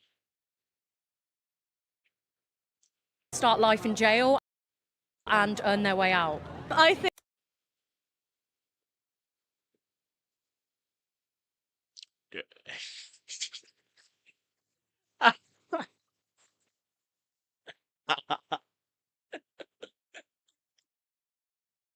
Oh my goodness, bro. Holy. Okay. Men need to start their life in jail and earn their way out. I feel like that's how you create supervillains, but I mean, sure. I think that Sure. old people after 60 should retake their driving test. I do agree with this. Old drivers are annoying. My hot take is that I think that alcohol is 10 times worse than marijuana in every single way. I feel like both of them are, pretty bad. I'm not gonna rank them. I think they're just both bad. I'm not gonna lie. They're just kind of, not the greatest, not the best. I think the fact that marijuana's legal and alcohol's legal is nuts, to be fair. Like, it makes you way more aggressive, like, it's... Did he say that backwards? Did he say alcohol is illegal and marijuana is like I think he meant that backwards. I mean, alcohol doesn't necessarily make you more aggressive. I guess it could make you more prone to aggression. And if you take a history lesson on the U.S., we saw the prohibition didn't quite work out. So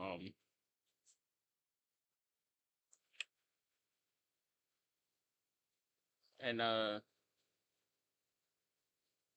I guess the main thing would be the Bible doesn't forbid consumption of alcohol. It forbids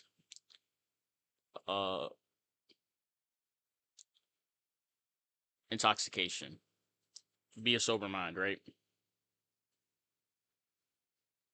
So I would avoid both personally, but Worse in the morning. That's just my take. If you wear a dry robe anywhere but the beach. I don't like David Attenborough. I think people complain too much about things. I think they should just get on with it and do it. And I like this guy. I like that hot take. Stop complaining, Why are you complaining? Why are you crying? Why are you all this politics this, politics that, Trump supporters this, Kamala supporters that, liberal that, Republican this, what else? Normalization this, normalization that. Oh, this actor is the wrong race color. Oh, this is the wrong thing. Oh, we're in 2025. There is not a single thing you can experience at this point that you should not be used to.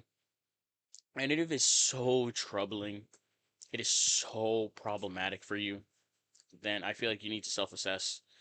a lot of stuff is not that serious. A lot of stuff does not need you to compensate on it. A lot of stuff just requires you to go on about your life, do the things that you need to do. Like for a majority of the people who, and I'm not saying this because I'm particularly a Trump supporter at all. But the amount of people who I saw who were like seriously devastated by the result of the election, and yet their lives haven't really changed, have they? Yeah, like people were crying. They were doing like, oh, therapy, exercises, this, that. I feel like you're doing too much. You just got to get on about it. it and just do what they want to do. Rap music and like drum and bass is absolutely horrible. I don't understand That's a bad take. why people like it. There's no musical quality. If you actually watch him play, There's no musical quality. That's a bad take. I feel like that's not even an opinion thing. That's just a bad take. To say there's no musical quality in a genre as a whole. Hello, a genre. Yeah, maybe some artists aren't great, or even if you thought the majority of the artists, it's a genre. It's a genre. There is music quality. Yes. you would know that Moises Caicedo deserves a Ballon d'Or. Because boys are chopped! Okay. Tottenham are generally the shittest team in the world. Willoughby was actually a great character. Getting into the Tottenham is one of the worst teams I think I've ever seen in the world. Not gonna lie. gym, and there's no weights. They're all on the floor. They're racked where they shouldn't be. Just takes a bit of satisfaction out of the day. Yeah, but I feel like for the most part, every time I've gone to the gym, people re-rack and clean up pretty well. So, into it. My hot take is that men should stop. Yeah. First woman check mark. Yeah. That's a lot of likes on a pretty egregious comment, but hey, that's the internet, man. First one has to be rage bait. People under 100 IQ should not be allowed to vote. Man, I mean, look, all these, they insist upon themselves, and again, like I said, even if these are bad takes, you get used to them. You get used to them.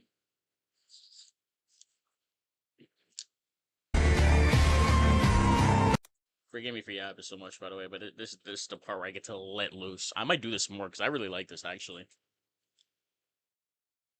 What's your biggest hot take? And not Christ is King, not a hot take, cold take. Steak is overrated, absolutely not. And everything he did perfectly. Okay, this is a hot take. There's not a single perfect person. Let's calm down. Even if you really like the guy, there's not a single perfect person. The Lego Batman movie is much better than Christopher Nolan movies. I love Lego Batman, but I also really love Christopher Nolan movies, so.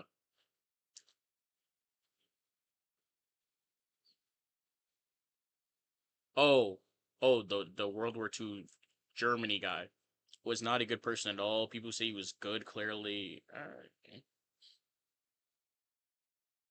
I don't care. Racism is way too normalized, even as a joke. Again, it's always this. It's always this. Move on. Get about your life, okay? You will be fine, bro. I go on Twitter every day. I tank it.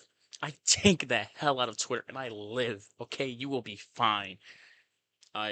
Billionaires are exploiting us and blaming the problems they cause on trans people and immigrants.